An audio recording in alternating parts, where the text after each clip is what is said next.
Drama serial मन मस्त मलंग की आने वाली एपिसोड बहुत धमाकेदार होने वाली है, क्योंकि अब आने वाली एपिसोड में रिया कबीर को बता देगी कि उसकी माँ हमारे घर मिठाई देने आई थी और उसने कबीर का रिश्ता भी पक्का कर दिया है। जिसके बाद कबीर रिया से कहेगा कि अब सिर्फ और सिर्फ हमारे पास एक ही रास्ता है और इसके अलावा हम कुछ भी नहीं कर सकते। अगर हमने ये कदम ना उठाया रिया, तो मेरी शादी मेरी माँ कहीं और कर देगी और तुम्हारी बहन तुम्हारी शादी कहीं और कर देगी। इससे बेहतर ये है कि हम दोनों भागकर कोर्ट मैरिज कर ले, उसके बाद हम दोनों को कोई जुदा नहीं कर पाएगा। तो अब क्या रिया कबीर से शादी करने के लिए राजी हो जाएगी और शादी के बाद क्या हंगामा होने वाला है, ये जानने से पहले अगर अब तक आपने हमारा चैनल सब्सक्राइब नहीं किया तो जरूर करें। तो अब जैसे कि रिया और कबीर का रिश्ता काफी ज्यादा मजबूत हो रहा है, लेकिन ये बात महबीना से बर्दाश्त नहीं हो रही। उसे पल पल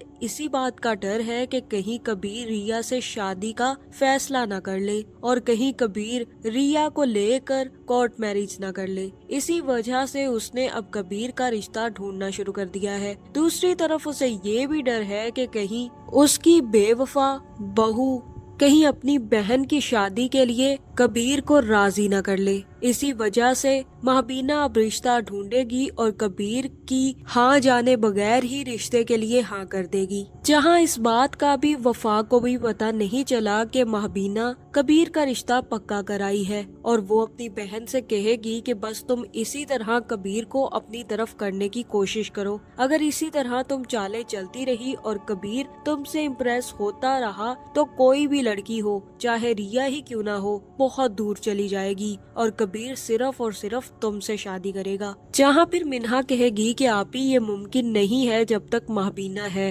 महबीना कभी भी अपने बेटे कबीर की शादी मुझसे होने नहीं देगी। वो तो आपसे इतना ज्यादा जलती है, वो कैसे मुझसे कबीर की शादी कर देगी। वो तो बात बे बात मुझे यही सुनाती रहती है कि मेरा इस घर में कोई भी अमल दखल नहीं है और ना ही मैं कभी इस घर की कोई भी फर्द बन पाऊंगी। और वो कहती है कि मैं अब जल्द से जल्द कबीर का रिश्ता तय करने वाली हूँ। अब क्या करें, अगर उन्होंने कबीर का रिश्ता ढूंढकर हाँ कर दी तो हम क्या करेंगे। जहाँ फिर वफा कहेगी कि उनकी फिक्र करने की तुम्हें कोई जरूरत नहीं है, उनके लिए भी मैंने एक तगड़ा प्लान सोच रखा है। अब उन्हें एक लंबी सुकून की नींद देने की तैयारी कर रही हूँ। तुम बस वही करो जो मैं तुम्हें कह रही हूँ, इसके अलावा तुम्हें कुछ नहीं करना। तुम बस कबीर के साथ बंधी रहो और किसी को भी कबीर के पास आने मत देना और फिर तुम्हें कबीर की दुल्हन बनने से कबीर खुद भी रोक नहीं पाएगा।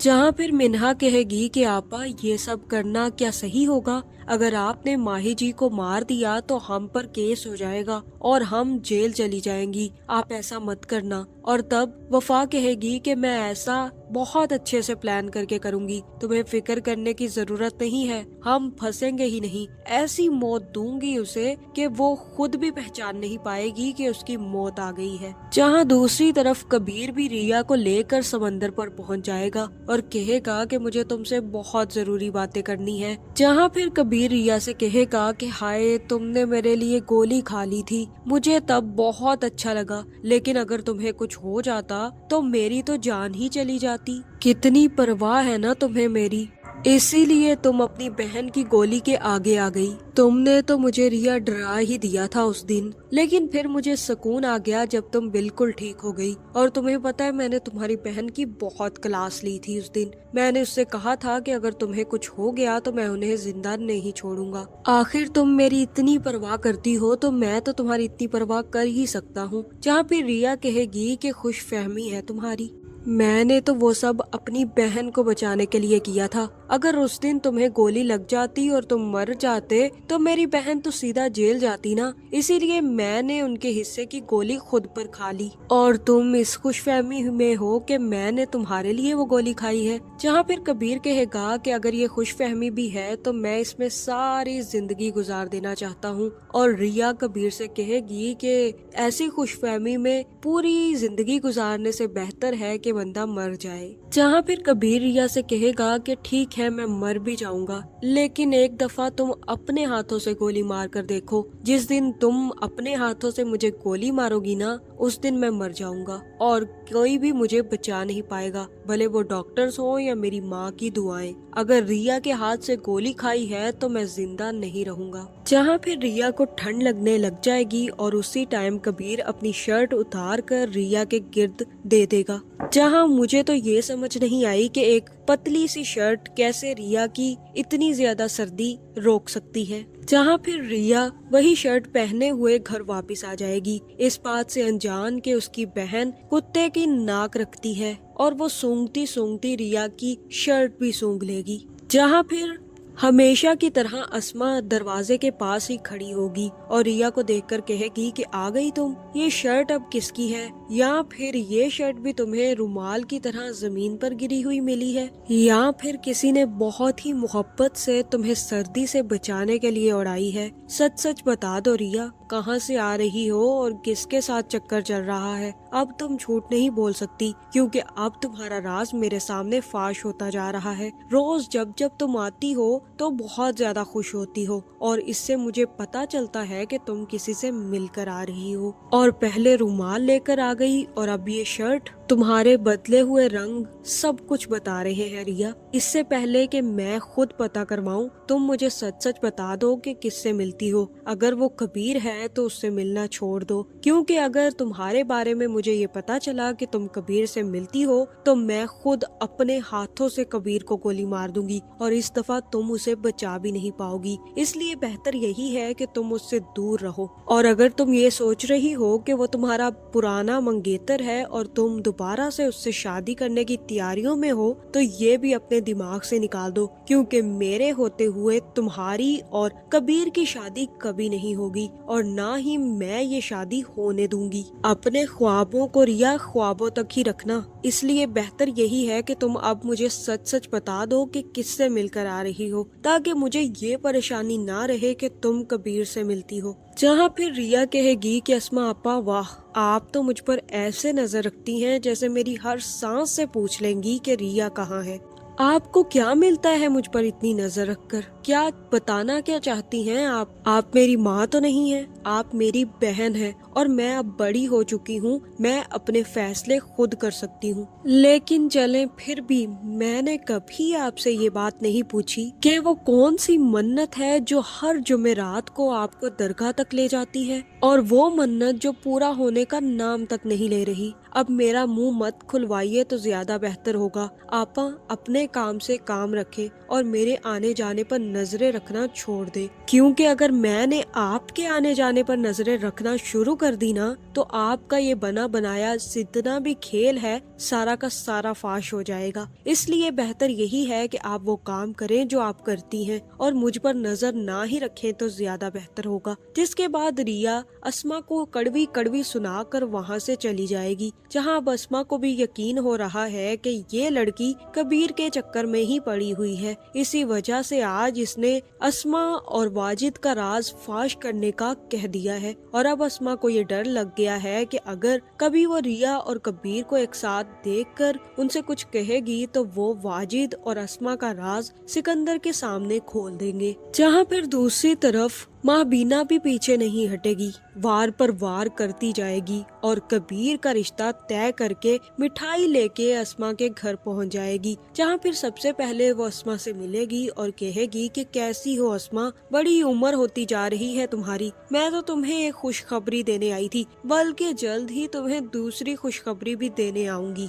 पहली खुशखबरी तो ये है कि मैंने कबीर का रिश्ता तय कर दिया है और ये मिठाई जो मैं लेकर आई हूँ ये कबीर के रिश्ते के तय होने की खुशी में मैं बांट रही हूँ, और दूसरी खुशी में मैं तुम्हें जल्द दूंगी, जिसमें मैं मुबीन की दूसरी शादी करने वाली हूँ, क्योंकि वफा तो बच्चा दे नहीं सकती, इसलिए मुबीन को दूसरी शादी कर लेनी चाहिए। आखिर उसके पीछे एक बला जो पड़ी हुई थी, जिसने ना सिर्फ उससे की मोहब्बत छीन ली बल्कि उसकी औलाद भी छीन ली। इसलिए अब वो बला का पीछा हटा है तो अब दूसरी बला चिमट गई है और मैं अब अपनी बहू लाने के चक्कर में हूँ। अब पहले मैं कबीर की शादी करूंगी ताकि उस बला की छोटी बहन बला मेरे छोटे बेटे को न चिमट जाए। और फिर मैं मुबीन की शादी की मिठाई भी तुम्हें जल्द देने आऊंगी। बस अब तुम भी मुझे मिठाई खिला दो, क्योंकि मैं अच्छे से जानती हूँ कि तुम्हारा चक्कर अब भी चल रहा है। इतनी आसानी से तो तुम उस शख्स को नहीं छोड़ोगी जिसके लिए तुमने इतना प्यार करने वाला शौहर छोड़ दिया, हत्ता कि अपनी औलाद की भी जान ले ली। मैं तो ये मान ही नहीं सकती कि तुम उसे छोड़ दोगी। अब बताओ कब कर रही हो उससे शादी? पता है मुझे क्या लगता है, उस शख्स ने तुम्हें धोखा दिया है। इसी वजह से तो वो तुमसे शादी नहीं कर रहा, बल्कि तुम्हें इंतजार करवा रहा है। अब तो बहुत अरसा हो चुका है इस बात को, और तुम इंतजार पे इंतजार करती रह रही हो। अब जल्द से जल्द कर लो शादी और इंतजार मत करो, उम्र ढलती जा रही है तुम्हारी। ये ना हो कि तुम बूढ़ी हो जाओ और वो शख्स तुम्हें लेने भी ना आए, फिर क्या करोगी? जिसके बाद महबीना तो वहाँ से चली जाएगी, लेकिन रिया जैसे ही घर वापस आएगी तो अपनी बहन का उतरा हुआ चेहरा देखकर हैरान होगी और मिठाई देखकर कहेगी कि आपके उतरे हुए चेहरे से यही लग रहा है कि महबीना आई थी और ये मिठाई भी वही देकर गई है। चलो देकर गई है तो क्या हुआ, जहर तो नहीं मिलाई होगी उन्होंने, मैं तो खाने लगी हूँ। जिसके बाद रिया मिठाई निकालेगी और तब अस्मा कहेगी कि तुम्हें ये बात तो पता चल गई कि ये मिठाई महबीना लेकर आई है, लेकिन ये नहीं पता कि वो किस खुशी में ये मिठाई देने आई है। ये भी पूछ लो कि क्यों लेकर आई है मिठाई। जहाँ फिर रिया कहेगी कि हाँ बता दे क्यों लेकर आई थी मिठाई, और तब अस्मा रिया के जख्मों पर नमक छिड़कने के लिए कहेगी कि उसने कबीर का रिश्ता पक्का कर दिया है, कबीर की शादी की खुशी में ये मिठाई देने आई है। जहाँ फिर रिया के हाथ से मिठाई भी छूट जाएगी और अस्मा को पता चल जाएगा कि रिया वाकई ही कबीर से मिलती है। जिसके बाद रिया भागती हुई अपने कमरे में जाएगी और हो सकता है कि वो भागती हुई कबीर के दफ्तर भी पहुंच जाए, जहां फिर रिया कबीर से कहेगी कि तुमने अच्छा धोखा दिया मुझे, हर वक्त मेरे साथ चिपके रहते हो, मुझसे मोहब्बत की बातें करते रहते हो और शादी किसी और से कर रहे हो। तुमने तो कहा था कि अगर तुम्हें रिया ना मिली तो तुम मर जाओगे। अब मुझे पता चला है कि तुम मर नहीं रहे, तुम किसी और से शादी कर रहे हो। अगर तुमने किसी और से ही शादी करनी थी तो मुझे मोहब्बत के जाल में फंसाने की क्या जरूरत थी। जहाँ फिर कबीर रिया से कहेगा कि ये क्या बकवास कर रही हो तुम, मैं किसी से शादी नहीं कर रहा। और तब रिया बताएगी कि तुम्हारी माँ आई थी मिठाई लेकर, मिठाई देकर गई है कि कबीर का रिश्ता तय कर चुकी है, इसी वजह से तो वो हमारे घर मिठाई लेकर आई है और वो ऐसे ही झूठ बोलकर हमारे घर नहीं आती। जहाँ फिर ये सुनकर कबीर को काफी ज्यादा गुस्सा आएगा और वो कहेगा कि मुझे अपनी माँ से इस बात की उम्मीद बिल्कुल भी नहीं थी। रिया अब हमारे पास सिर्फ और सिर्फ एक ही रास्ता है कि हम दोनों शादी कर लें, क्योंकि तुम भी अच्छे से जानती हो कि ना तो तुम्हारे घर वाले मानेंगे और ना ही मेरे घर वाले इस शादी के लिए राजी होंगे। इसलिए बेहतर यही है कि हम कोर्ट मैरिज कर ले। जहाँ मुझे तो ऐसा ही लग रहा है कि अब रिया और कबीर कोर्ट मैरिज करने वाले हैं, जिसके बाद इस शादी को हर कोई मानने के लिए मजबूर हो जाएगा और तब कबीर रिया को लेकर अपने घर चला जाएगा। आपका इस बारे में क्या ख्याल है, कमेंट करके जरूर बताएं और ऐसे वीडियोस देखने के लिए हमारे चैनल को सब्सक्राइब करना ना भूलिएगा।